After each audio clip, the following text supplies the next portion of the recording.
Good afternoon, everyone. On behalf of the National Solar Energy Federation of India, it is my extreme pleasure to welcome you to the inaugural edition of Review by NSEFI.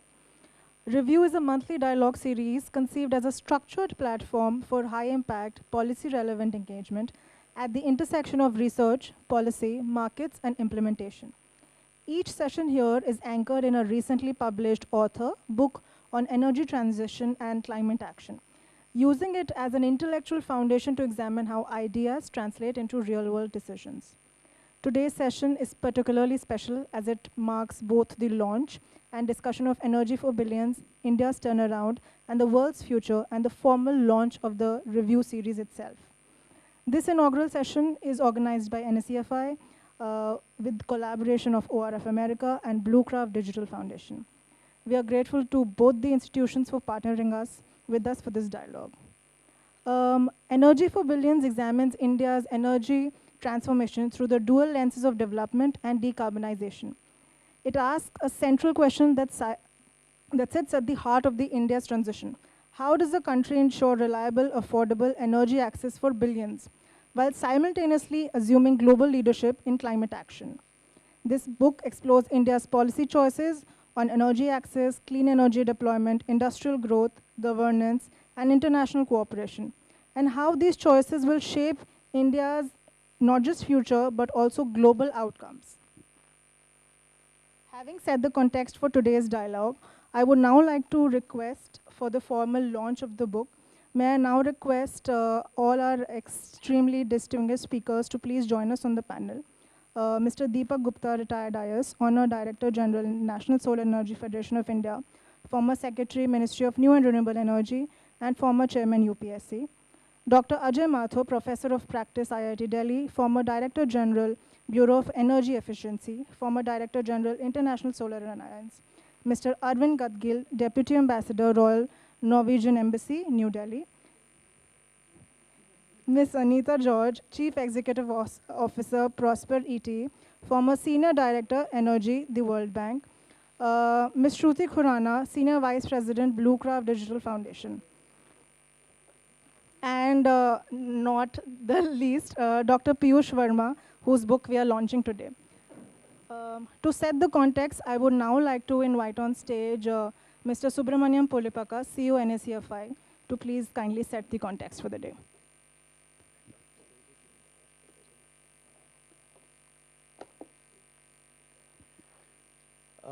Very good afternoon to all of you. And actually, there is a coinciding meeting happening in our ministry. I actually excused myself and come here. So most of them are stuck there. You'll see them in half an hour or 15 minutes joining us here. But thank you for coming here and all the esteemed dignitaries on dais. We have been thinking about this series for a long time. My boss, Deepak Gupta-ji, himself has written a lot of books, and we have seen a lot of emerging thoughts coming out of many thought leaders on renewable energy of late. But when Piyush called me before he took his flight to Belem in October, I thought this is the best way to launch our series of conversations. And I'm very happy today that we are launching this series with his book. I am taking the liberty to open this discussion not only as CEO of NSEFI, but as someone who can claim to know Piyush sort of very well. And I do have a small interesting anecdote to share. Almost 3.5 years back, when Piyush was at UNDP, I just see one find an email, and generally as CEO of NSEFI, as an association representing India's RE sector, which is also emerging, any interaction I have with international stakeholders has a script that is always mainstream. What is India's problems? How is India addressing these problems? Do you need any support? So most of these queries always come, and I also learned from this, and I made a preconceived response. So for any question, we can just send it, because basically that means that they just want to know what are the problems in the country. But I was actually surprised to hear from Piyush. He's like, Subbu, a lot of countries are, at the cusp of starting their energy transition story. Do you think there is something that India has done that these countries can learn? I was first perplexed, then I was flabbergasted. Like, how no one has asked me this question ever before. And his resolve to use India's example to help other developing countries was as visible then in that email as it is visible in his book, which I completed yesterday night at 11 o'clock, reading completely. So I want us to give a huge round of applause to Piyush for documenting each of these things in a very, very not so subtle yet appealing manner. The second thing about Piyush is I don't think, I mean, you cannot say no to Piyush. That is the given thing. All of them who know Piyush will agree. But Piyush also doesn't take no for an answer. So we tried a lot. And then, the energy advisory governance group that he constituted, UNDP, had varied stakeholders. We had a member of parliament. We have someone from think tanks. We had WRA. We had everyone in that to sort of converge all of their inputs into an acceptable format, which went as a UN outcome, is something that, I mean, all of us have different opinions about, the current state of multilateral organizations and the way consensus is built. But I think what I witnessed in those 2.5 years with what Piyush has done is really commendable. And if you have not seen that, I would definitely recommend you to go to that the only energy governance advisory group that was set up at UNDP, and it actually had a sort of pre-made template for developing countries on what are the aspects in energy transition that you need to look at, and are there any other developing countries who looked at it, and if at all they were successful, what formula did they follow. So it was like a very good contour that Piyush made. In hindsight, I think he was laying foundation for his book through that exercise because I see the book as an extension to what we did there, but this book is more exhaustive. Coming back to the book and today's session, I've just come back from, we have this Central LCD Regulatory Commission, and there's a advisory council which meets once a year there, and today we met after 3 years. And the major point of discussion today was two things. One, are there any countries left in the world from whom we can learn from now onwards how to do our energy transition? Because we are now number 3. If things go well for us and don't go well for US, we'll become 2 next year. So there is no point of reference for us anymore. So that was one point we were discussing today in the regulations. Are there any regulations we can go back to see, use that as a reference? The second point was, are there people who can sort of benefit from the mistakes we did and benefit from the success we have gone through? And the book Energy for Billions, I think, is actually a case in point on how India's learnings can actually be taken as a template. Every country is different, and in India also every state is different. So how can India's success can be taken as a template or can be reciprocated on different aspects basis the national targets or national strategic objectives that the country has. Before I conclude, I would again like to emphasize that there are many media through which India's leadership in renewable energy is growing. Dr. Mathur is here, under whose tenure ISA has become a true representative of not only the solar fraternity but also as a champion of energy transition, especially in global south. With whatever is happening in the world geopolitical order today, whatever craziness we are waking up to every day, I think the silver lining is that we do have an opportunity where India can step up to the leadership role. And I think at this juncture, reading Piyush's book is not only a refresher to what progress India has made, but actually looks like a recipe for India's energy dominance in renewable energy sector across the world, with equitable and democratic growth for renewable energy. With this, I would again like to congratulate Piyush on I think this is the 4th launch of your first book. I hope you have more launches of many more books. And I would like to thank Dr. Mathur, Deepak Gupta ji, Anita ji, Arvind, and Shruti for your time. And I hope you have a very engaging discussion. Don't leave Piyush until 6 o'clock. He's reserved for us today. So please feel free to engage. And once again, thank you very much. And Catherine, over to you. Thank you so much, Subbuji, for setting the tone for the day. May I now invite Ms. Shruti Khurana ji, Senior Vice President of Bluecraft Digital Foundation. She is also the editor for the book. So I think ma'am will give us very deep insights to this book.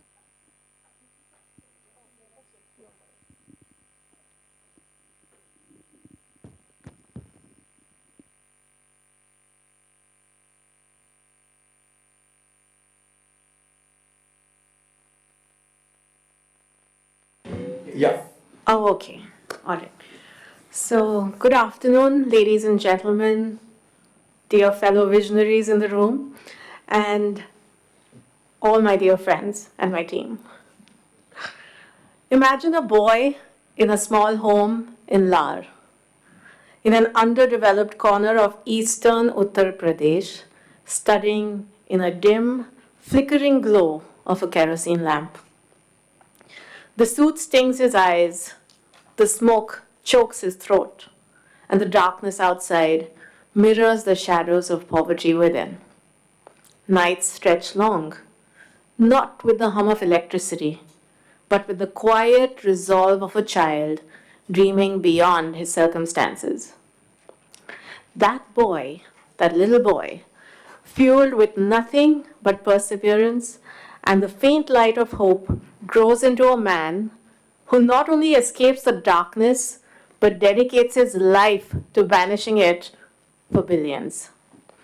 This is not just a story, it's the lived truth of Piyush Verma, the author of this meaningful book as we come together for the launch of Energy for Billions. This book is under the Viksit Bharat Fellowship umbrella under Bluecraft Digital Foundation.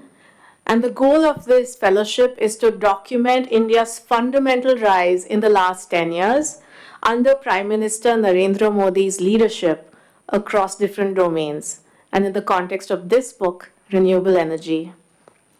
Under PM Modi's leadership, India is now third in installed solar capacity in 2025, fourth in wind installed capacity, and fourth overall in renewable energy as of 2025. So those are the kind of numbers in terms of where India stands today. And yet, as we celebrate, our gathering feels incomplete without one key architect of this vision. We are missing 𝐂𝐨𝐧𝐯𝐞𝐫𝐬𝐚 ji, whom I am a poor substitute for, by the way, the CEO of Bluecraft Digital Foundation, who sends his warmest regards. 𝐂𝐨𝐧𝐯 ji's belief in Piyush's idea sparked this book under the program, much as he has ignited other initiatives at Bluecraft.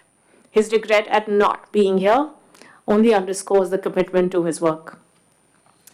As the publisher of the book, through Bluecraft, and as part of our first special cycle of Viksit Bharat Fellowship, I am here before you not just as a facilitator, but as a storyteller in my own right. And what's better than a real story? So let me take you deeper into Piyush's journey, because he won't as much. For it is the soul of this book and the reason it resonates so profoundly. Piyush grew up without electricity until he was 11. Hunger was a constant companion, education a distant dream, chased under the kerosene's unreliable flame. Yet, as he recounts in chapter 1, which is called A Personal and National Journey, these hardships planted a seed of purpose. Why should light be a privilege? He wondered as a child.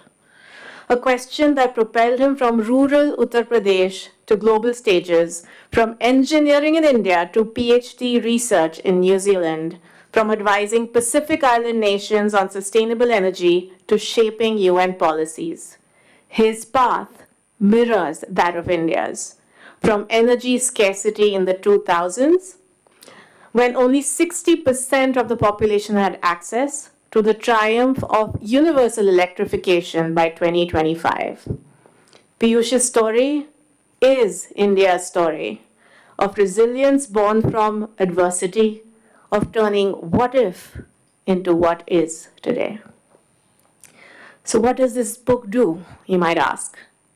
At its core, Energy for Billions doesn't just chronicle India's renewable energy revolution, it humanizes it. It takes you from the historical roots of our coal-dependent pasts, as Piyush dissects the anatomy of change.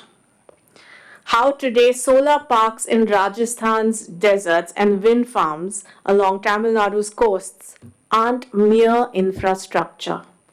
They are lifelines that create jobs, that empower women, and that offer equitable growth. He explores the intersection of energy with social justice, with governance, and global diplomacy, offering not just analysis, but actionable blueprints for emerging economies. Why is it different? In a sea of technical reports and data dumps, this book pulses with heart. It's not written from an ivory tower, it is forged in the fire of personal experience. Piyush doesn't preach, he shares, blending rigorous policy insights with stories of real people. From Maori communities in New Zealand to tribal hamlets in Odisha, showing how energy isn't just power, it's dignity, it's opportunity, and it's freedom. The Viksit Bharat Fellowship selects minds like Piyush to author works that advance our vision. And why does this book belong as a part of it? Because it embodies the fellowship's ethos. Fellows are not distant experts. They are change makers whose personal journeys are a part of national transformation. This book reminds us that behind every gigawatt is a human story of hope. As a publisher, I've seen many manuscripts, but this one stood out for many reasons, which I've also shared with you many times. It's a narrative bridge from Piyush's kerosene nights to India's solar dawn, from individual struggle to Viksit Bharat's collective triumph. So may this book inspire us all to carry this light forward for 1.4 billions and for the world. So thank you all for coming here, and thank you most of all, Piyush, for bringing this book to light.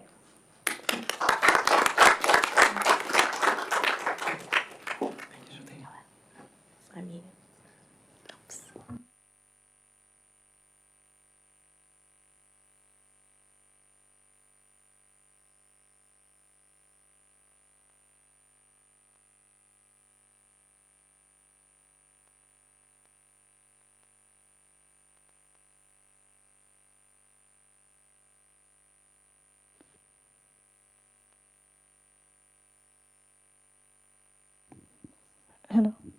Thank you so much, Shrutiji. That was a deeply personal and a very warm note. And also on your insights on the Viksit Bharat Fellowship.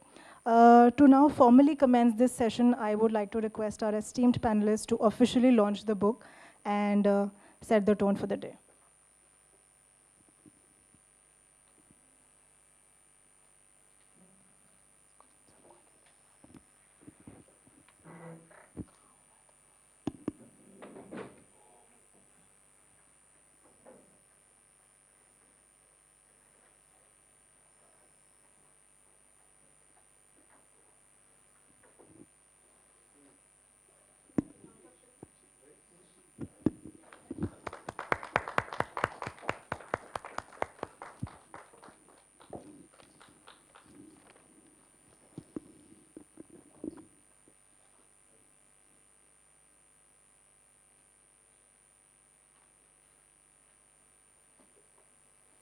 Thank you so much. Now handing over to the man of the day, Dr. Verma himself, so that he sets the context and takes over the panel from now. Over to you, sir.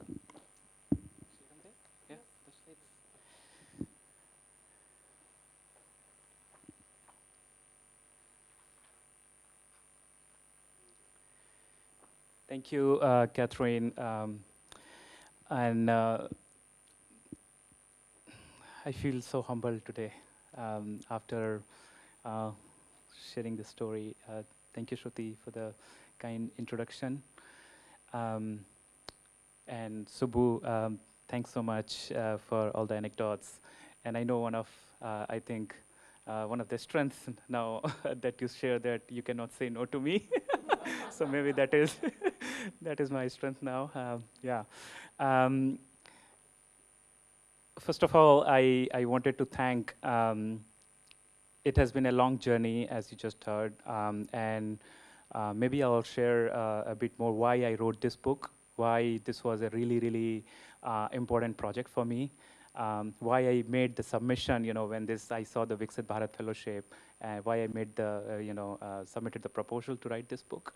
But before that, let me thank the panelists, Sir, Dr. Ajay Mathur on the stage, Deepak Gupta sir, Arvind, thank you so much, and Anita ma'am for being here.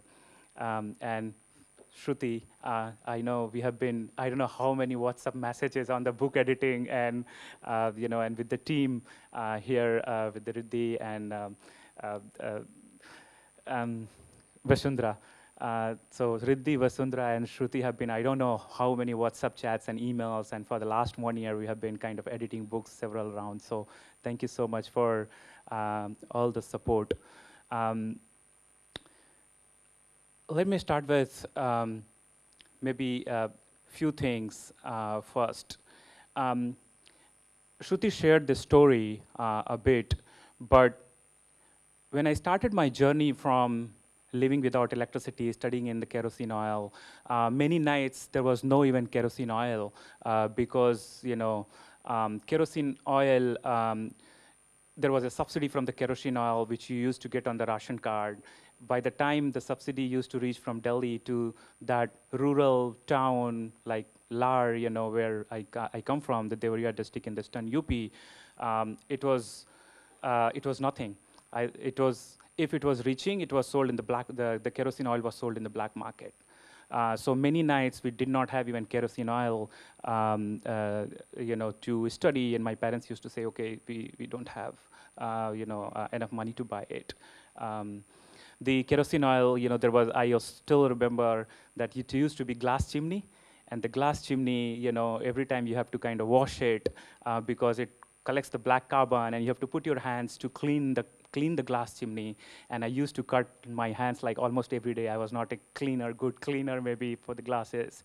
And we didn't have enough money to buy the glass chimney as well many nights. So I started my journey from there. That inspired me to do electrical engineering.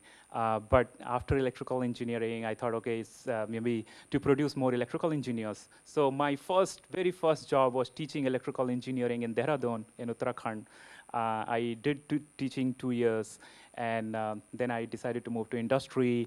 I worked in Tata Tin Plate, in Jamshedpur, now that is part of the Tata Steel. I was a hardcore maintenance engineer, 1 year working night shift with the helmet from 8 p.m. to 8 a.m. in the morning. Maintaining motors and connections and all those kind of things. But I did not stop there. I thought, okay, I need to learn. By that time, the climate change and energy efficiency, I was kind of understanding. So I thought, no, I need to work on the policy side. And I worked in teaching, I worked in industry, and I think it seemed policy is a big problem. So I decided to work in the Bureau of Energy Efficiency. I applied for a role, and I got it. And that's where I met Dr. Ajay Mathur at the BEE. That was my kind of start of kind of looking at the policy. Before that, I did not know anything on the policy side. I worked at the BEE almost 3.5 years, and then I decided to do my PhD. I went that time also working at the policy level. One of the big thing like started coming to me like why these are developing countries and why those are developed countries. So I started questioning, it was like curiosity, why they have 24/7 electricity, 365 days, why we don't have electricity. So I said I wanted to do PhD, but I wanted to go outside, like maybe from a developed country. And then I got my PhD in New Zealand, I did that. And since then, The plan was always to go back, but life takes its own turn. Since 2014, I have been out working in New Zealand, Ireland, moved to US. After my bachelor, master's, and PhD, as I was learning about the world and learning about myself, I thought that is not enough.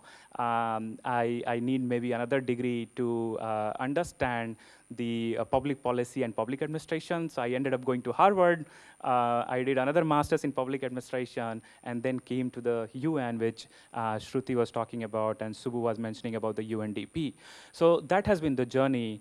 But what I'm kind of trying to bring in this book is my three things maybe. One is the interdisciplinary perspective, that I was coming from the hardcore engineering and technology background, but I worked in energy policy in New Zealand, country like Ireland, highly developed countries, coming from a complex and big country like India.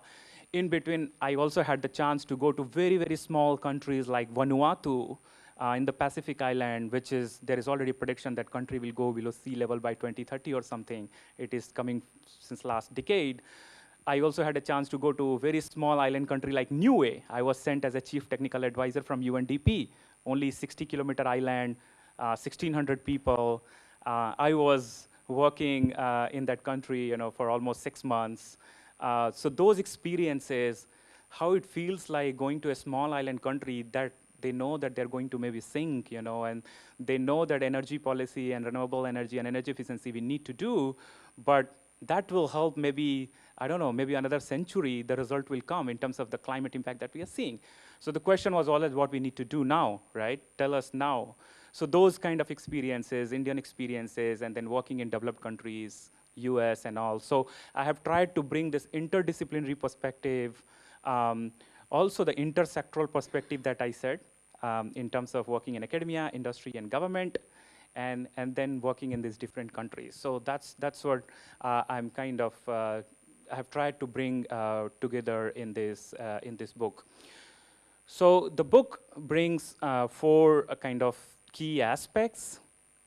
One is definitely personal story that I talked about, chapter 1, personal and national journey, where I have tried to see kind of the parallels in terms of my own, as I was growing, and especially when I went out, and since 2014, I have been seeing India from outside, what kind of transformation is happening. So I have tried to bring that perspective. The second thing that book talks about is especially because I was out, I moved in 2014, so I saw the renewable energy revolution that was happening in India. So I brought that second aspect, like for the last decade, what kind of renewable energy revolution has happened. And the third aspect that is, I have tried to book, the Viksit Bharat agenda was kind of picking up since last few years. So Viksit Bharat, we need to become by 2047, and in terms of when we talk about Viksit Bharat or the net zero goal that we have by 2070, I know we cannot become Viksit Bharat if we keep purchasing $175 billion coal, oil, and gas from other countries, right?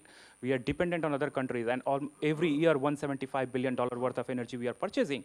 So I have tried to link like how, if we need to become Viksit Bharat, like how we can become energy independent. So that's the third aspect. And the fourth aspect, as Subbu was mentioning, it's a blueprint for the emerging economies. So how we can, what are the learnings we have, that because working at the UNDP, I was working globally with 170 countries, lot of countries looking India, emerging economies looking India more as a kind of big brother. They're looking for like, okay, what you have done, how we can learn it. So how to put that in a language that other emerging economies can learn. And I've been, the Prime Minister of Niue, when I was there, we had a long discussion. Prime Minister of Niue has also written a quote in this, and the quote is that they want to learn from India's story and develop their own voice to bring into the global conversation. So that's how he saw the book, very helpful in that. Very briefly, I don't want to go into numbers and very technical details, but just to give a glimpse like what I have covered in the book. And so the fundamental thing that I have talked about, the transition, must begin with access. We cannot, so there are still 666 million people in the world, and that's what my book is dedicated to. My book is dedicated to 666 million people who still don't have electricity. So I've talked about, energy access first. And if you're talking about energy transition or just energy transition, energy access has to be into that conversation. I've talked about renewable revolution and how whenever I was looking at those different projects, like Shruti was mentioning Tamil Nadu or, like Kerala or other kind of that projects that has happened, or Maharashtra, how that projects, was driven by local need. There was a national ambition, but there was also the project was created based on some local needs. So in all that kind of projects, I saw that some kind of linkages, local needs and national ambition, and that's what I think renewable energy has been kind of, the revolution has been happening. Of course, there are different targets and numbers, that I don't want to go into here. One of the other things that really, especially while working at the UNDP, and as I was the senior advisor energy governance in New York, and 𝐼RIN is sitting here. 𝐼RIN was the director at Oslo Governance Center, so UNDP Governance Center. Coming from an engineering background, I did not know much governance, but it was my, all the kind of how to see the big picture. Many times we talk about policy, but policy is just one piece of the governance. I started kind of developing that understanding and how, because governance was not being much talked about in the energy transition space. So I realized like the importance of the governance, how it works as a hidden catalyst. And then I started looking at like India, how India revolution is happening in the last 10 years. And governance, the transformation that has happened in governance was coming at one of the key strength. So I've talked about in my book, the governance aspect as well as one of the hidden catalyst. Then there was a lot of conversation at the UNDP and other UN international, other UN and other international organizations, was energy and the gender nexus. And it was already happening in India. I was like women empowerment, one of the key conversation when we were talking about energy. And I decided to have a dedicated chapter on energy and gender as well, energy as a tool for women empowerment. So we have talked about like Ujjwala Yojana and some of the other schemes are also discussed, and how women are not just participating in the energy discussion, but are also they are kind of being brought into the energy sector leadership. So that kind of aspect I have talked about in this chapter. There's also a lot of discussion around last mile and like farmers and, talking about prosumers model, talking about now the PM Surya Ghar Yojana, how the households can generate their own electricity, and then also selling electricity to the grid, so also kind of becoming an earner from their roof, right? So I've talked about how India is empowering prosumers and how the last miles are getting benefit from, like communities are generating their own wind energy, or talking about solar-powered villages, like I think one of the village, which became a UN story as well, solar-powered village in 𝐿𝒉𝒂 village, I think in Gujarat. So how the communities and the people kind of acceptance and their kind of, the empowerment through the policies has happened. Then the other very critical aspect was, we are talking about Atmanirbhar Bharat and the PLI scheme, which has made a significant contribution, especially in terms of the solar sector, and we'll hear more during the panel discussion. So I've highlighted the manufacturing backbone as well, and how renewable energy is key aspect, as part of the kind of PLI scheme, and how we are trying to boost the manufacturing for not just the solar sector, for the solar sector, but also looking at the batteries, and we are also talking about electrolyzers and everything. Then there was also, a lot of discussion about green jobs, how renewable energy can create jobs and how it can boost economic growth, because energy we are doing not just for the sake of energy, or renewable energy not just for the sake of renewable energy, but energy connects to jobs, economic growth, poverty, inequality, food, water. There are a lot of nexus areas. So I have tried to bring that kind of connection not as an economist, but how as an engineer and a person with bit of kind of policy experience, see that connection. So that chapter, like looking at what kind of initiative has happened in India, like talking about a skill mission or a skill council for green jobs. So those aspects have been brought, and there are how the huge opportunities that you see from 2030 to 2047, how much jobs can be created, what are the other things that we need to do. So in terms of now looking ahead, like, how India's energy transition is, revolutionizing, what are the key kind of pillars for the India's energy future? We are a growing economy. So I've talked, it's a green pillar, GREEN, and I have talked about growing economy. Our regional influences will be key.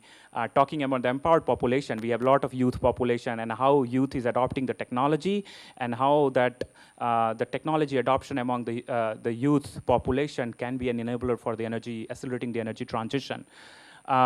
Then looking at the expanding urbanization, the cities are growing at a very fast pace. So how that can also has to be considered as part of this India's future. And the nurturing culture. Living outside, I saw the global Indian diaspora, how much power they have and how they are contributing to different countries and different societies. How we are talking about like 𝐏𝑺𝑬𝑭𝑰 𝑘ુટુંબકમ or one world, one future, one earth, like, so how we are playing the soft kind of diplomacy and how it is key to position ourselves as a global energy transition leader.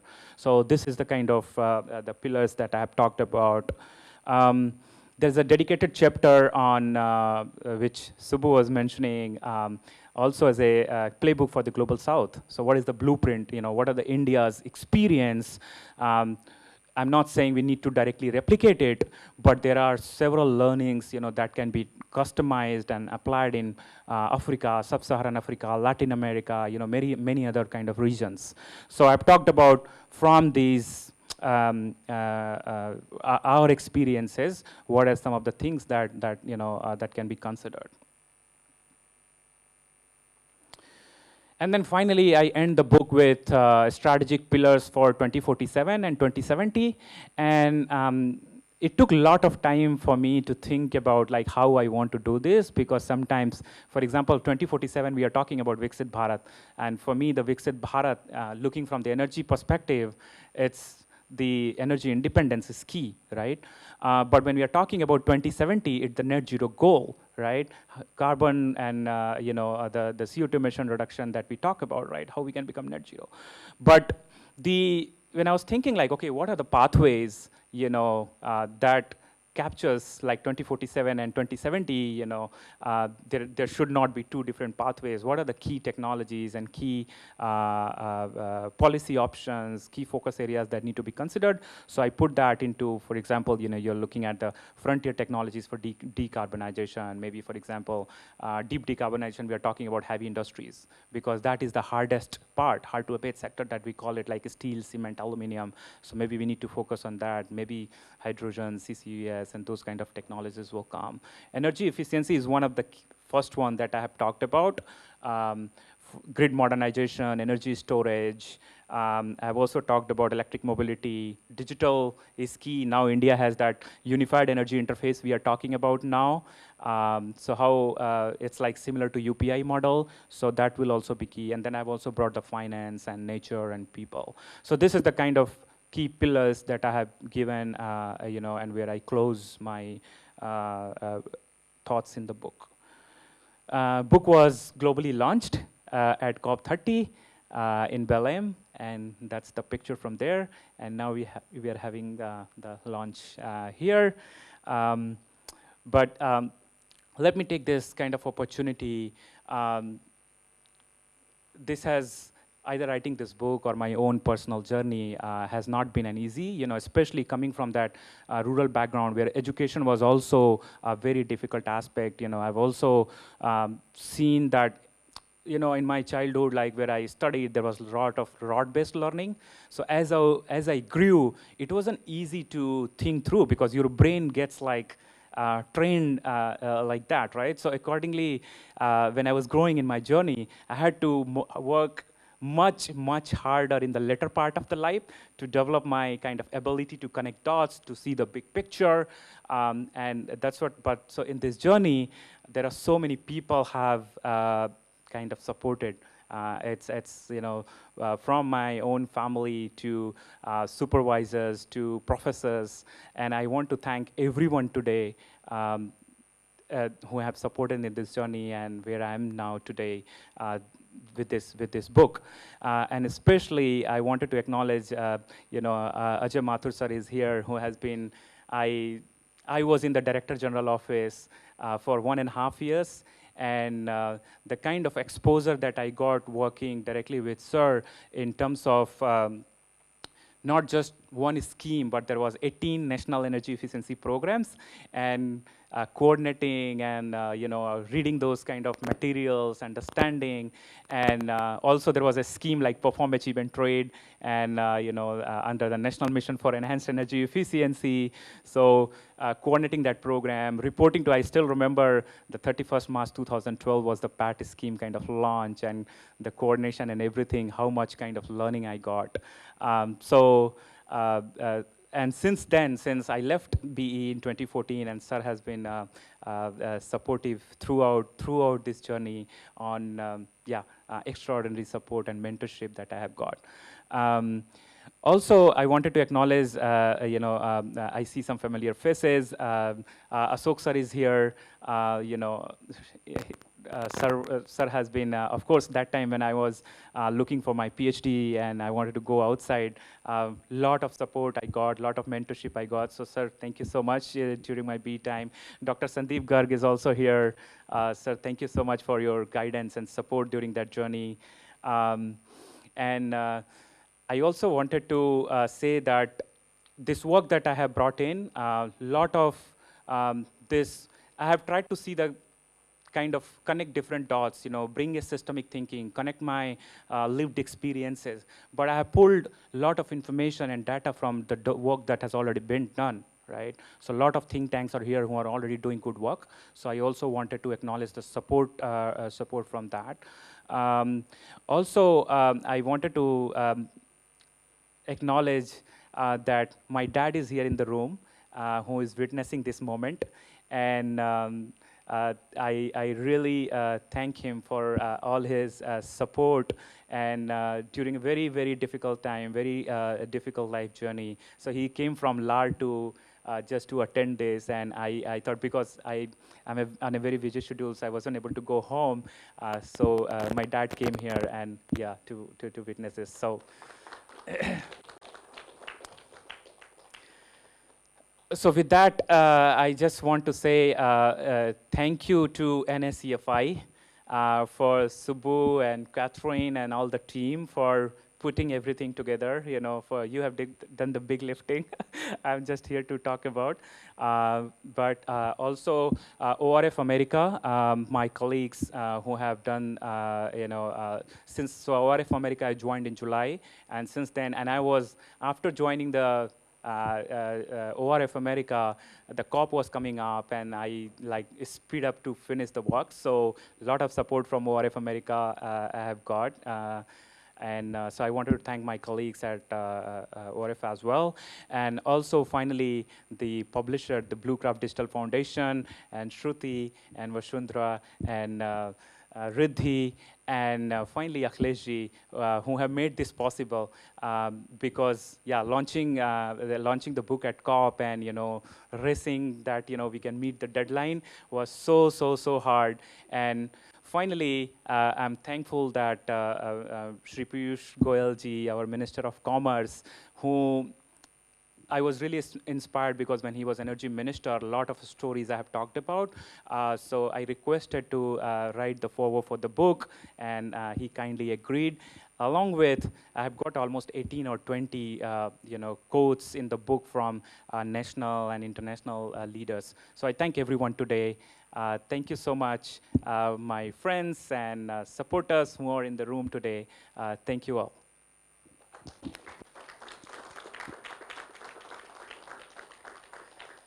So with that, let me start the conversation. And I think we have the real experts. Maybe to start with, maybe, sir, I wanted to go you first, start from here.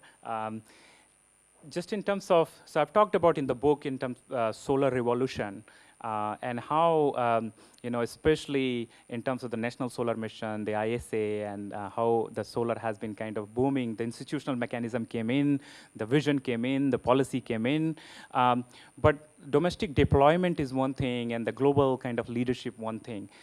What you have kind of in your role at ISA, what is your thoughts in terms of what we have done like really good, either domestic deployment or global leadership, and where is our kind of still areas to work on or any blind spots that need to tackle on? So, what do you? Thank you, Piyush. It was, as I said in my quote for the book, a page turner. But I think before that, I need to tell you why Piyush came to BEE, and I kind of moved him almost immediately into my office. And the reason was, and the book tells this story amazingly well, there was fire in the belly. I could see the fire in the belly. So I was very comfortable. I didn't have to do much work. He did all the heavy lifting. In a very similar manner, the Indian energy revolution also had fire in the belly because we had had years of no electricity in the wires. First of all, we didn't have wires. Well, by 2019, we did get wires to everybody, or to 99% of the homes. But the reason we were able to do it is because there was fire in the belly. There was fire in the belly to enable the various programs that occurred. I would rather say that the internal deployment has been very good on large-scale deployment, on grid-based deployment. So you had large plants, and the price kept going down because we were always ready to learn from our past experience. So we learned from the past experience, and we started out with feed-in tariffs, and we moved to auctions, we moved to reverse auctions, one after the other. Well, actually, that's not, we actually started out with the renewable portfolio obligations. That's where we started out. And consequently, over a period of time, we learned. Now, I'll tell you also the place we have not learned, and Mr. Deepak Gupta can attest to this far, far better than I can.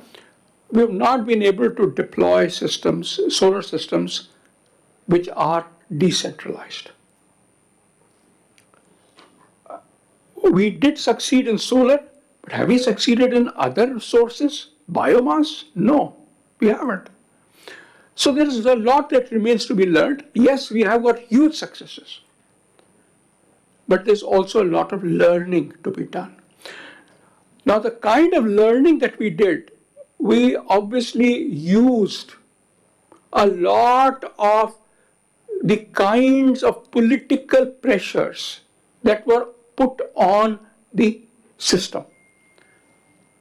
Issues like, I want electricity, that's the least.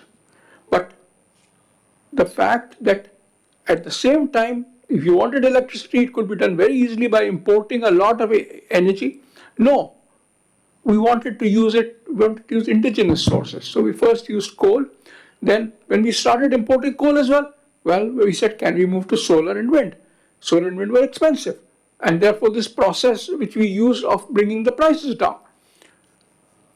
In a sense, the kinds of ways in which we were able to bring the price of grid-based electricity down was what the rest of the developing world learned from us. Because remember, there's a huge difference. In the developing world, the demand is still increasing, and it increases in the day and at night.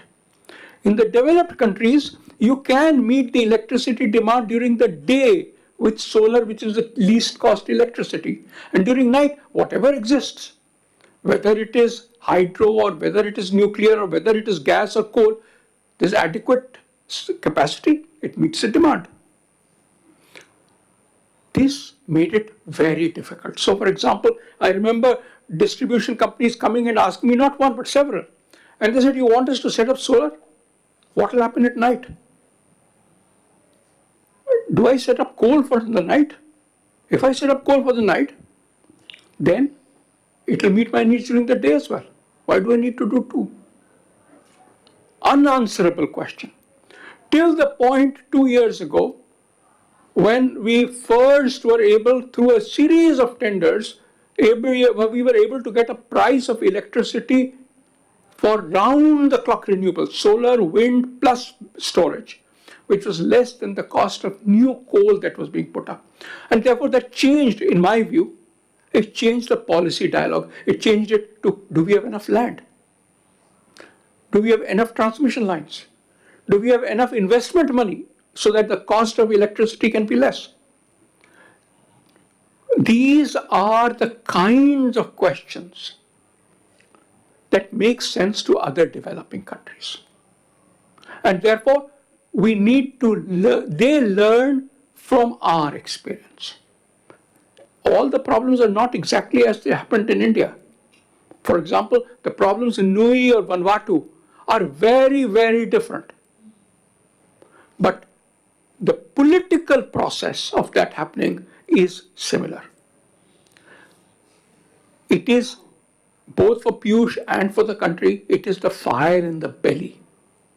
As I wrote in the quote for the book, ultimately, both the Indian electricity development and Piyush's personal journey has been rapid, very fast, has been outwardly facing. They obviously did it in India, but they also learned from the world. How did we get low prices? We got low prices because the price of solar, not only in India, but all over the world, dropped. And the other thing is, and this is as much true of Piyush as it is for the electricity sector, constant learning. It was important for us as we went from renewable portfolio obligations to feed-in tariffs to auctions to reverse auctions that we continue learning. And similarly, it was important for him as he moved from education to industry to policy, back to education, and then to Ireland and UNDP, that this was an issue of constant learning. I would commend you on this work, and I hope that the success that you have achieved continues in the years to come.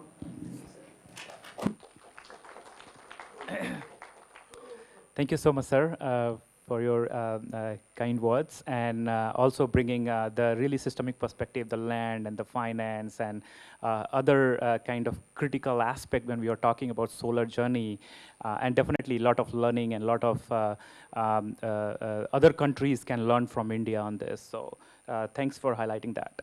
I wanted to come to you, Deepak Gupta sir, for maybe not just solar, but expanding the broader kind of renewable energy challenge. So in my book, I have talked about renewable energy. Somewhere I have written, maybe in the renewable energy chapter, that it's not just about the capacity addition. It's about confidence building. And where India was getting that confidence, what was that point? Because you were MNRE secretary as well, right? Where that point came, inflection point, that India thought, no, we are now beyond experiment. It was not an experiment. Now let's build it, let's scale it. So what was that moment like? Just two words, additions to what Ajay mentioned. And the important thing he mentioned is fire in the belly. So whether or not inflection point is 2010 or 15 or 20, in a way the fire in the belly will always be the inflection point. And the other was just a short comment. He said we adopted a method to reduce the prices. And at that time, FIT was the governing medium. And I can only tell you that when we changed to auction, I got a lot of personal brickbats at that time. But more than made up by the subsequent sort of admiration for India's policy for that. Inflection point cannot be at one point of time. And it certainly wasn't.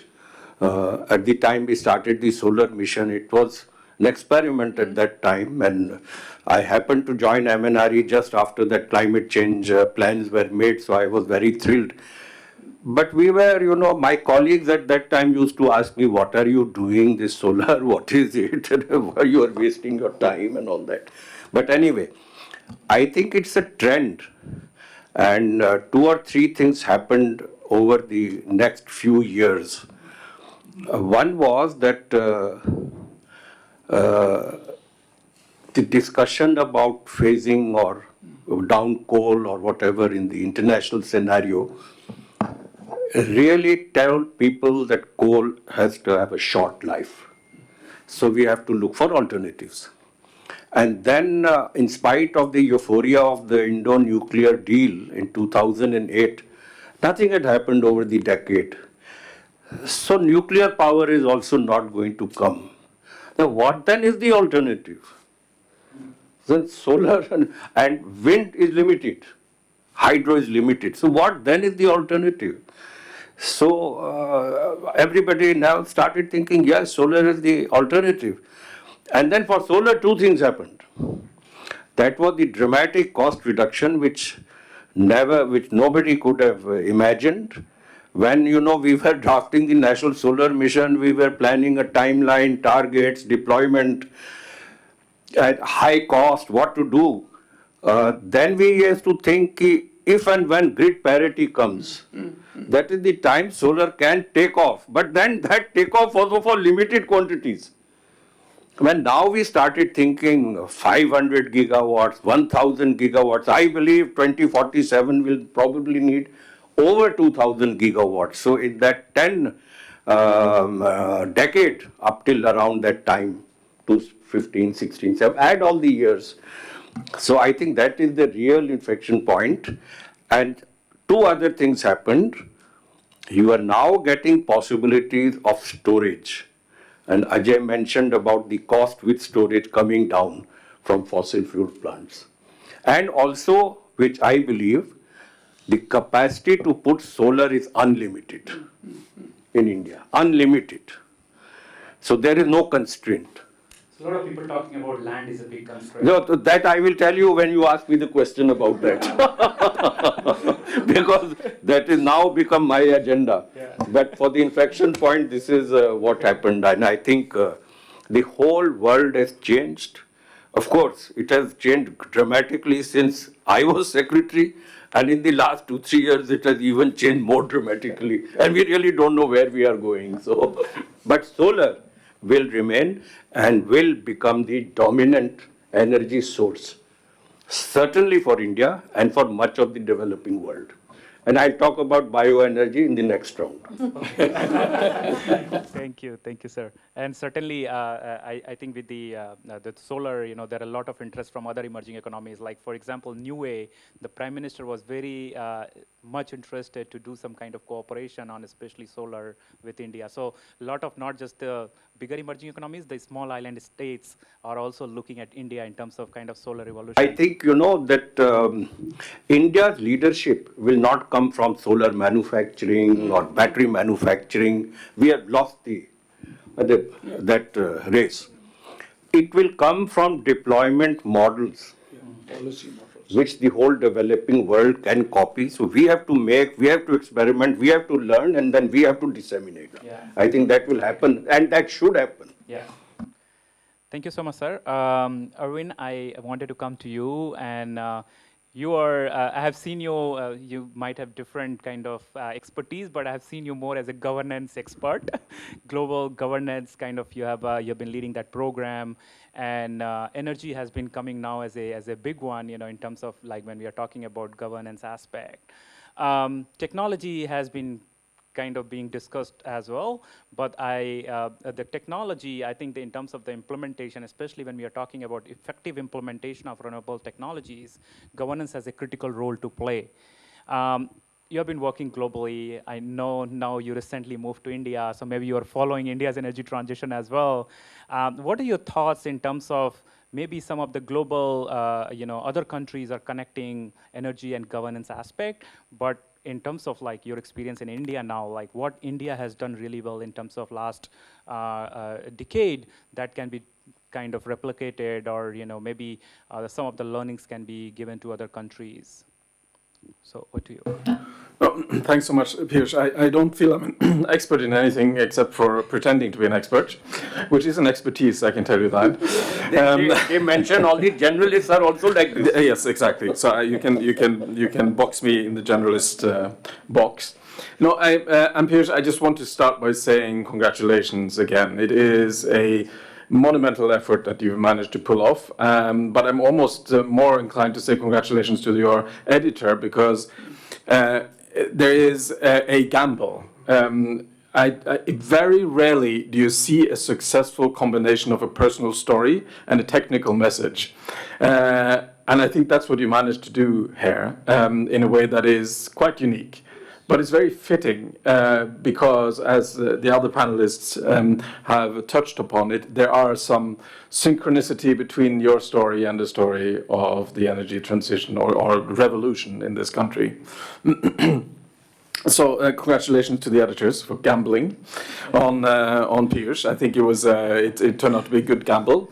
I, of course, if you'd asked me in advance, I would have known it would be a good gamble, because I worked with you, Piyush, and I know how dedicated you are, and the incredible impact that you had while you were at the UNDP, and I also was at UNDP, was really quite exemplary.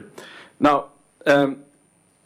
You asked about 65 different questions in one question, but let me try to avoid them by talking just a little bit about the governance aspect. To me, this is a governance book. So, and I'm sure for others in the panel, this is a gigawatts book, or a transmission line book. For me, it's a governance book, and maybe this is your point, sir. Maybe the deployment systems, or the systems of managing this transition is a comparative advantage developed by this country, which is unique, and it's going to be unique whatever the experience, just simply because of the size and complexity. And that's also something Piyush, that comes out in the book phenomenally well, which is this potential of not one lesson. There's not one lesson in this country. There are thousands of them. And understanding the subnational level, experience, understanding the specificity of different states, the different constraints that they have, and how that differs. In fact, that variety of challenges could be seen as almost incomprehensible problems to solve. But what India has shown is that you've turned it around and said, let's make this our strength. Let's learn from the different specificities and build on that. And then finally, just quickly to say, your question on governance and how to understand governance in this energy space. I mean, you mentioned that policy and it's just a part of the governance, understanding of governance. But so is also leadership. And I find actually quite often, when I was director of the Global Policy Center for Governance, people seem to conflate those two things, thinking that governance is the same as leadership. It is really not. And the moment if you think it is, you run the risk of being quite confused about the world, because leadership is very often a result of the, let's call it, enabling environment produced by the governance structures, procedures, and standards.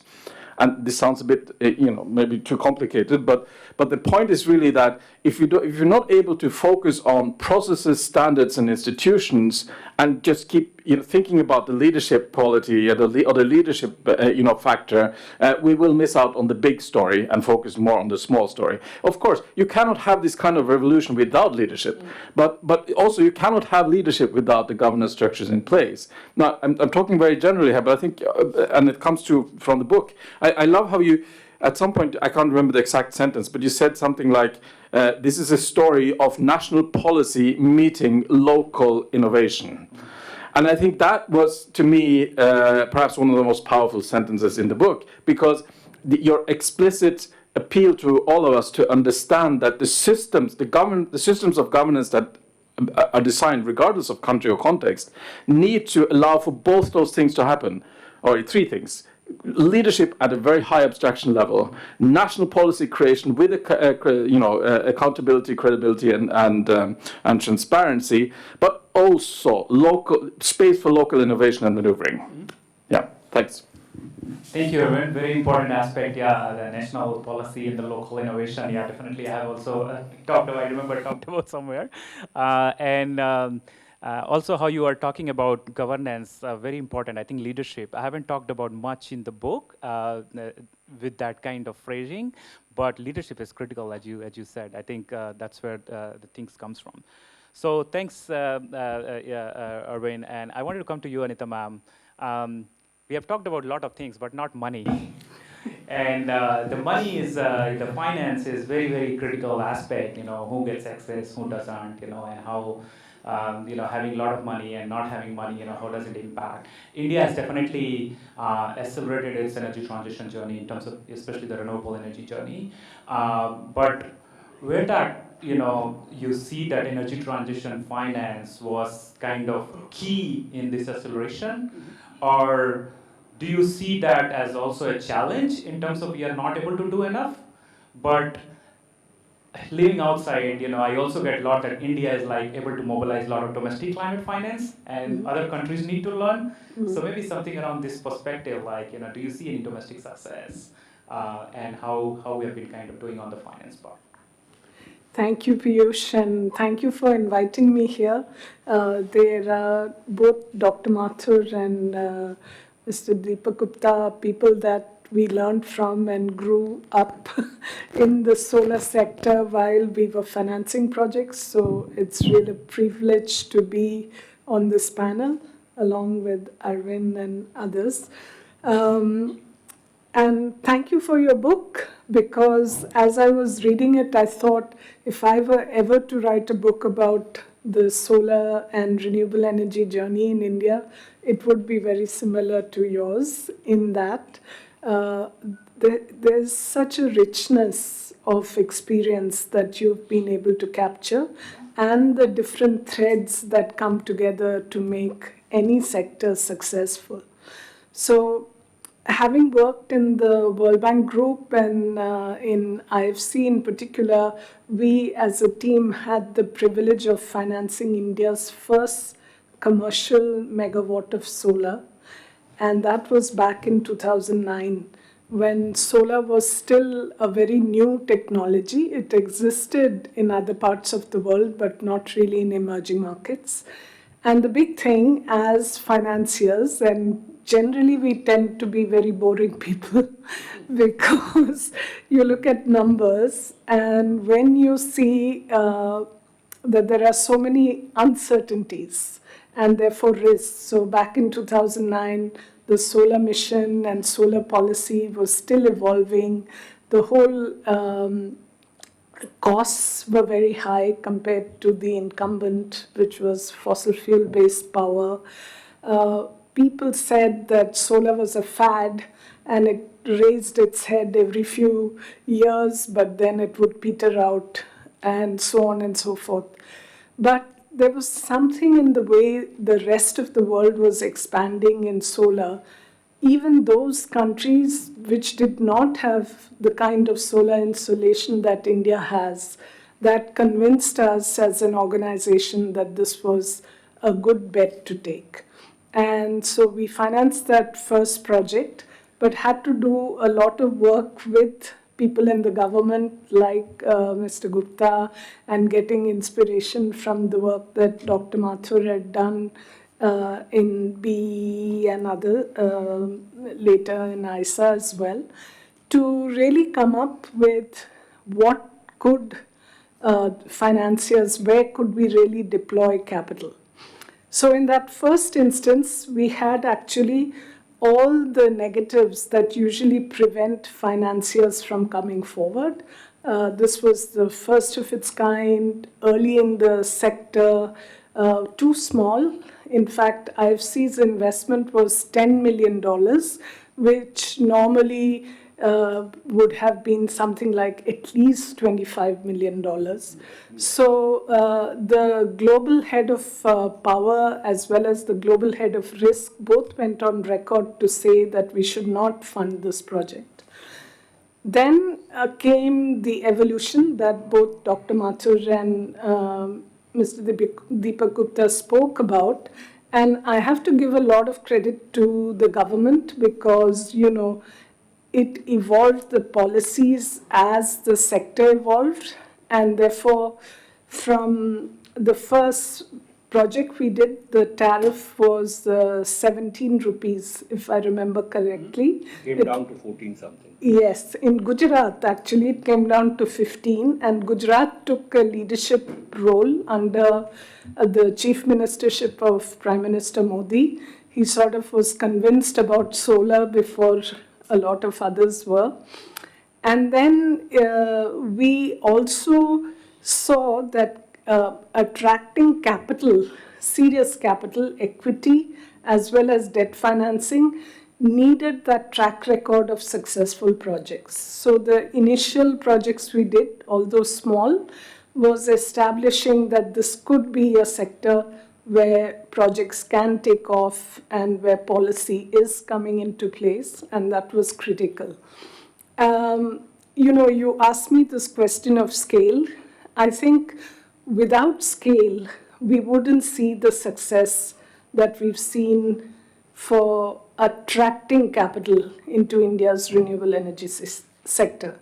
Today, if you look at any large renewable energy platform in the country, there is either a pension fund or a sovereign wealth fund or a large insurance company who've invested in the utility scale large ones that Dr. Mathur mentioned. I am convinced, Dr. Mathur, that this is going to move along to also distributed renewable energy, as long as we can address three things. Aggregation, so these tiny projects get aggregated on a platform. Risk diversification, because you're taking several projects and not one teeny tiny project. And the third is really some form of assured return. So similar to what you had thought of in ISA, in the International Solar Alliance, for setting up the global solar facility, where ISA said, we will take on some of the first loss or the payment risk. That gives confidence to investors, and then they come forward. And I can say that India has really been a great example. So on the utility scale side, we have all the large pension funds, sovereign wealth funds. Then came the CNI, which is commercial and industrial platforms. This is business to business. So you're still not taking consumer risk. Your one business is putting up a power plant for another business. So that risk mitigation of looking at the creditworthiness of the other business who you're supplying to, and then being able to aggregate several of those in a cluster. You've got CleanMax. Again, IFC was an early investor. We got fourth partner where Norway, the Nor Fund, made a very significant equity investment. So the development finance institutions actually took that first step. But very soon, when private capital saw that this is a scalable model, they came in and both these platforms have got. Do you want to say Arvind wants to something, comment. Arvind? No, I just wanted to support your point. I mean, and that was the entry. But now we have something called the Climate Investment Fund, which is investing $350 million US, quickly ramped up to that level, Yes. which is a non-DFI. Yes. But it's a regular investment tool. Exactly. But without that pre-investment, it would have been much more difficult. Right. It was a door-opening exercise for us at least. So that number is going to rise really quickly. One comment, and I think it would be interesting, and I have not seen it really, that one of the reasons why the National Solar Mission succeeded at that time was that we dealt with every possible risk at that time. And how that was done, and it had very innovative measures. I think that study should be done, and it should because it had many lessons. And the second thing is, Norway's ambassador in 2010, I was telling him, they were funding many villages with solar, complete solar. And at that time, it was promised that this number will have 1 0, then another 0, then another 0. In fact, we were even made a plan to make one block in Jharkhand completely supplied by solar power. But the distribution part and your energy for billions, World Bank and ADB have to shift from the commercial rooftop to the farmer's rooftop. And I must get that money. And this is the biggest challenge for the future. And I hope everybody who's involved with it works for that. Otherwise, it won't happen. Or it will happen, but with difficulty. Maybe just a quick question, sir. And thank you, Anita ma'am, for talking about the scale. I think that is very important, in terms of, when we are talking about investment and risk mitigation that you were saying. Deepak Gupta, sir, just a quick question on the future is very complex. Energy is at the center of the geopolitics, the global geopolitics that we are seeing in the world, right? Critical minerals, we know the concentration in few countries and how critical mineral itself has become a center of the geopolitics. And we know the importance of renewable energy and the critical mineral connection that we are talking about. How do we sustain our India's leadership in the future? I'm not going into the critical mineral supply part, because that's somebody else's domain. But I told you the leadership will come from our models of deployment. And that has to be distributed in nature. And I will give you 3 small examples now, since you have mentioned it. And there are many things to be said, but I'm giving you 3 examples. Current consumption of electricity for irrigation is 300 billion units almost. The cost of supply to rural areas at the lower end is ₹7. Recovery is near 0. So we are losing annually 2 lakh crore rupees. Nobody is counting this. If I do feeder solarization by replacing the electric pumps by solar pumps, including by giving farmers free, I will save this money. And the whole DISCOM financial thing will change. Second, now I must produce solar at the point of consumption. The transmission cost for 50 gigawatt is 4.5 lakh crores.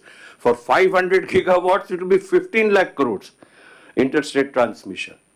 Should we continue with that? Or should we produce in every substation of the country?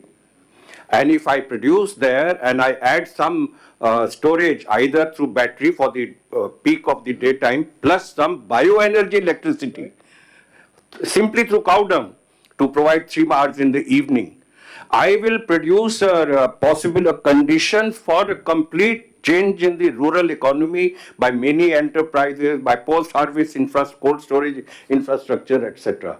Just waiting to happen. Just waiting to happen. I mean, this is 1,000 gigawatt I can make like this. And the third part is, which people don't talk about, is in bioenergy, 80 million households have cattle.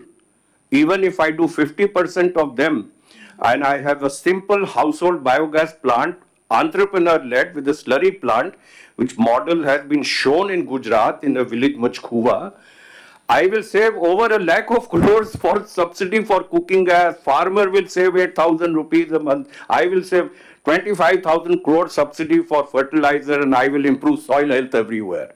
So these things are waiting to happen. And these are revolutionary. The question to ask is, why is it not happening?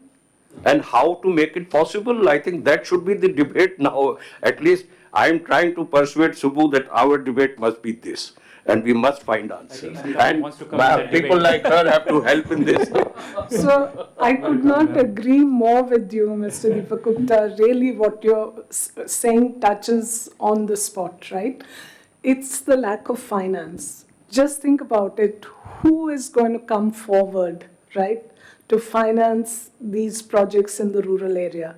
So, as you said, you have to make it happen. And the way to make it happen is like similar to what we were doing in the Global Solar Facility, where we really get government to help aggregate demand so that scale comes in. Secondly, we take care of that risk perception. Maybe it's not even a real risk, but there's definitely a huge perception that anything rural, anything small, anything without a SECI behind it is very risky, right? So, I think only government or a government-empowered agency can play that role. And then slowly but surely attracting both domestic and international capital towards this. Once you establish that model, it's not only going to really revolutionize India's rural electrification, but also globally, because if you look at Africa, where 600 of the 660 million without electricity live, that's exactly what they need. And I couldn't agree more that we need a distributed model, but to make that successful, we need a platform-type approach that can give the scale that the investors who look the other way say, this might be something worth looking at seriously. So, yeah, thank you.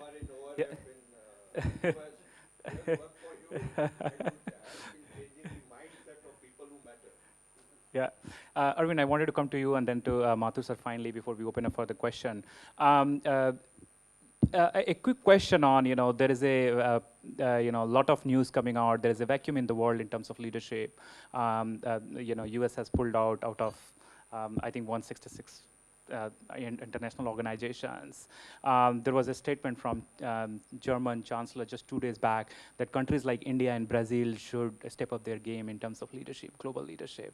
How do you see a country like India coming at, we are already doing a lot in terms of climate participation, global conversation and all, but where is the next opportunity in terms of global leadership for India? I have to be careful now. No, I think, generally speaking, leading by doing makes a lot of sense. I mean, this is what this shows, right? Is that the examples are so incredibly powerful that they will entail leadership and they will inspire. Just one maybe word of caution, if I may be that brave. Norway is also an energy nation. We have a lot of fossil fuels, but we also 90% of our energy is renewable. But one of the things that we did wrong when we tried to forge our own global leadership on energy was that we were so proud about our system that we traveled as missionaries. I was a minister, as you know, deputy minister for a while, and traveled around the world evangelizing about our system of governance, of management of natural resources, of energy. I probably went to 50 countries and told them that this is our story, this is how it is, you should look at what we've done. It was a major mistake, because what I did not understand at the time is that telling people how things are right now, the status quo, is not a good way of advising other countries.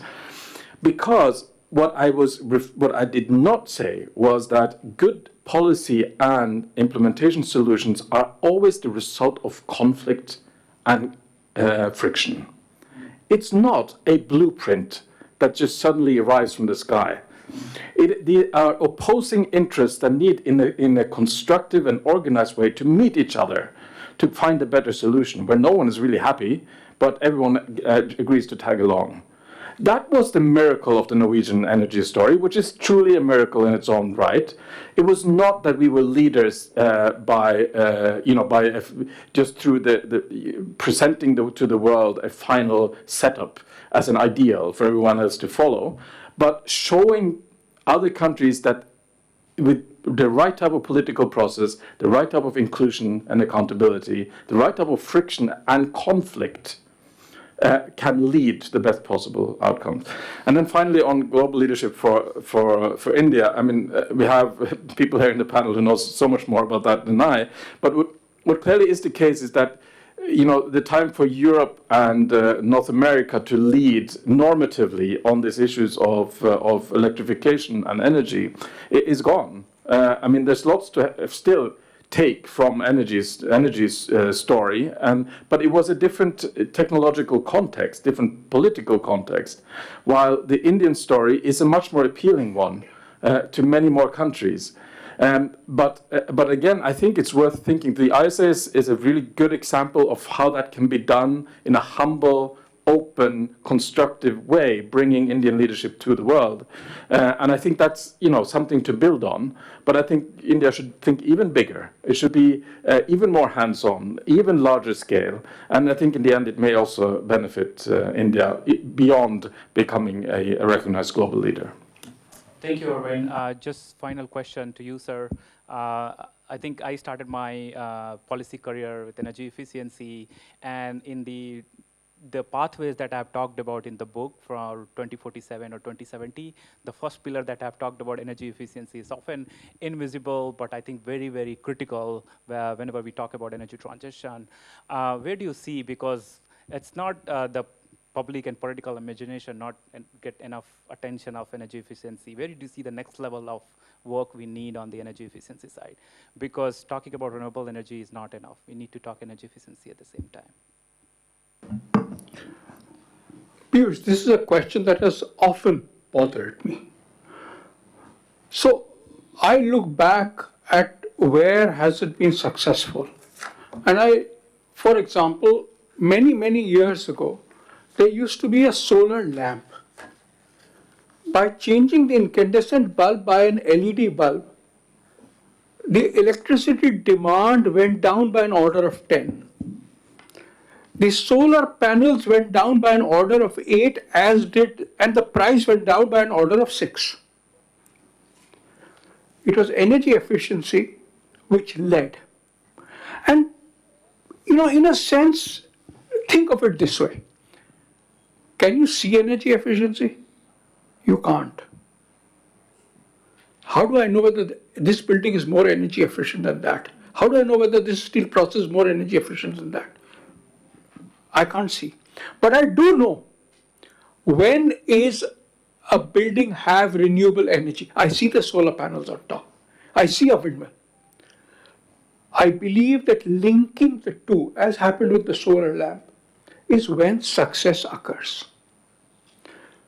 The recent measure of linking renewables with energy efficiency is, Ashok, what do you call it? The carbon business? CCTS. The CCTS is a great example. Because what it does is it links renewables and energy efficiency. You can do energy efficiency, but it is towards a goal. It also, in my view, helps in the long-term importance. It gives long-term importance to energy efficiency. The key issue, what happened in energy efficiency was that the industry changed its operating practices. They wrote down a new set of operating practices. So if a new guy comes and installs a more efficient air conditioner in your house, he knows what to do. You know, most of the air conditioners we have today are inverter air conditioners. The outside unit, the condenser unit, needs an electric wire. He knows what to do. He was taught what to do. We will need to see that kind of an operating practice. occur on the renewable energy side as well. We have seen it happen particularly in the C&I industry. It is the reason why the lowest cost erection maintenance company is an Indian company. Those who are able to write these standard operating practices help in their own growth and in the growth of the industry, because people absorb this. They use those as Bibles. I think what we need to do is to write up the way in which we are tightening the bolts. The way we are, one of the biggest things that I saw was how the surfaces were curved so that it doesn't hurt you. Very small detail, but it makes the difference between what is success between a company that will exist and a company that will not. In my view, these kinds of standard operating practices, writing them is essential for enhancing the skilling and enhancing the scale at which energy efficiency and therefore renewables happen. Thank you. Sir, thank you very much. We are running out of time, but I wanted to, don't take any thoughts or any comments or any question for me on the book or question for the panelist.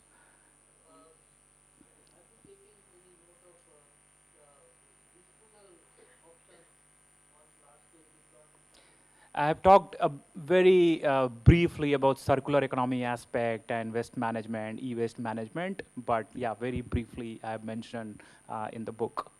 Yeah. Work in progress, and it requires to be done immediately, because we simply have to collect and recycle the solar waste. Otherwise, it will become almost a Himalayan problem. Yeah. So I am Abhinav. I come from Power Management Institute, which belongs to NTPC, and my question actually emanates from a couple of things which the panelist and Piyush has also written about: the role of governance in the overall paradigm of leadership and how it moves the transition journey forward. I mean, in terms of governance, where do you feel the role of institutions, not only in India, but also globally? What we are seeing globally is probably some key players moving out. Do you think that jeopardizes? And if it doesn't, then what are the kind of replacements which probably give us the confidence that these institutions are here to stay? We see multilateralism also kind of fading away globally. I mean, in Indian context also, there are some cases here and there. So I want to ask, I mean, where do you see the role of institutions? And you feel confident enough that this transition will move the way it is with the kind of institutions we have now? Sir, for you, I think. Yeah. I mean, this is a very general question, but of course, I think institutions have to be there and have to play a very important role. There are a variety of institutions, so different roles will have to be played by. You cannot have governance without institutions, so quite clearly. And in a way, you are also involved in an institution, and I think you have a very important role to play, because NTPC is becoming now power, in every sense of the word. So what NTPC does is going to be very important. And I just heard they've issued a tender for agrivoltaic plant. And I think they are doing the wrong thing. But they have jumped the gun, probably not the right way. So this is something to examine. But on the international side, and I've always had one problem. And that is that people have been talking about green finance in institutions related to green finance. Now, all the projects that I mentioned and others, they're ideally suited for climate finance or green finance. But people who are dealing with that don't have any clue how to reach them. And so how do these institutions function where the greatest need has the maximum results is not being met, and yet billions of dollars are being spent? So this is also a problem. True.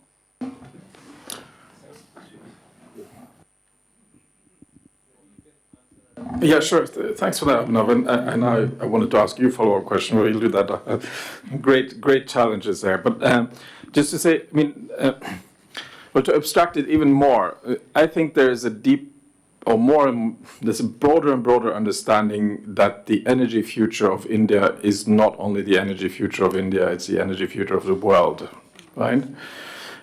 Which is again just a testament to the understanding that we need cooperation globally.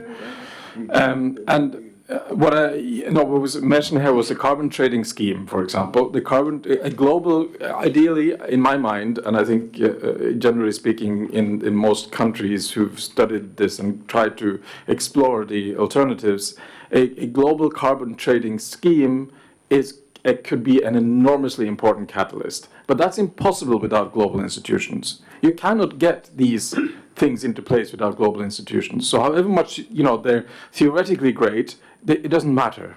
So and how do you get that? Well, you need trust and willingness to cooperate, which means, and I think that just to cite you again, Piyush, and again, or paraphrase is more like it. You write in the book that India used to be a negotiator of obstacles and moved into a creator of solutions. So you making that steps from focusing on, I've been a negotiator myself in international meetings, and I've seen how India, and please don't quote me on this, have not necessarily been always the most constructive. But I think on this, something is fundamentally changing, where India is playing to create, playing to construct, not playing to obstruct. And I think that's a key message to the world as well, and can also, bring about even the strengthening of global institutions if done well. Sir. As far as institutions are concerned, I think it's fundamentally different from normal governance. When you have a technology which is still under development, then there are a huge number of risks. There are technological risks, there are financial risks, and there are governance risks. Now, governance risks were there even earlier, but the technological and financial risks are new. So what institutions have to do is to make sure that those risks are addressed, either by information or by other sorts of instruments. For example, SECI carries a guarantee because of which it is able to enter into power purchase agreements with developers. To me, that's a unique governance thing. Now, obviously, the risks in each country will differ. So the risks in the developed countries will be different from developing countries, and even within developing countries, the risks in India will be very different from the risks in now. The key issue is to identify the risks, and believe me, today I will not be able to identify everything, but it will happen over a period of time. So at REWA, we saw that the biggest risk was who will buy the electricity. So getting a power purchase agreement was necessary to build up confidence, right? So that is how the agreement with the Delhi Metro occurred. The issue is, how are the various institutions able to address risk? I'm answering in hindsight. At that point of time when we started, we didn't know this, but that's how it has happened. So maybe last question. Sir, most of the power consumption is by the government itself, but they are not making use of solar power as much it should be. They are focusing on rooftop rural area. And if like we have a railway or roads traffic, if we have rooftop on railway itself, it can use. Let us not go into the figures just now, but railways is doing a lot on solar, Railways is doing. Highways is still something to happen because this is going to be costly, there are cleaning issues, designs have to be made. And as I told you, for example, agrovoltaics, you can do 1,000 gigawatt without any problem, and it's all in rural area, next to a transmission substation. So deployment is not a problem. It's not a problem. You just have to do it the right way. I think in Paris they have a roads, they have solar. नहीं सीखना हम लोग को. Paris से नहीं. Those models are different. Our models have to be different. Should we close it here? There's no last question. Okay. I think we're also running out of time. So thanks very much for all the questions. And sir, thank you very much. Gupta sir, Arvind, Anita ma'am, thank you for all the perspective. And most of all, thank you for your kind words on the book and how you felt about it. So really appreciate that. Shruti, thank you for being on this journey and, along with your team and Akhilesh. I know it has been hard and I have been pushing and, you have been pushing me. So we have been kind of trying to, we made it together to the COP. So that was like really big achievement. So thanks very much, and thank you all for joining this conversation. And finally, NSEFI, thanks for hosting this conversation. So over to you. Thank you so much, sir. It was a very rich and engaging discussion. We would like to actually thank everybody who has participated, specifically ORF America and Bluecraft Foundation. I would like to reiterate, NSEFI Review Dialogues is a monthly thing, so we hope to welcome each one of you next month also for another book, for another discussion. Thank you so much, everyone, for joining us again. Thank you. Books are available outside, and sir is available, so you can get your book signed. He will take a picture with you also. And thank you so much. Thank you. Thank you, everybody. Thank you.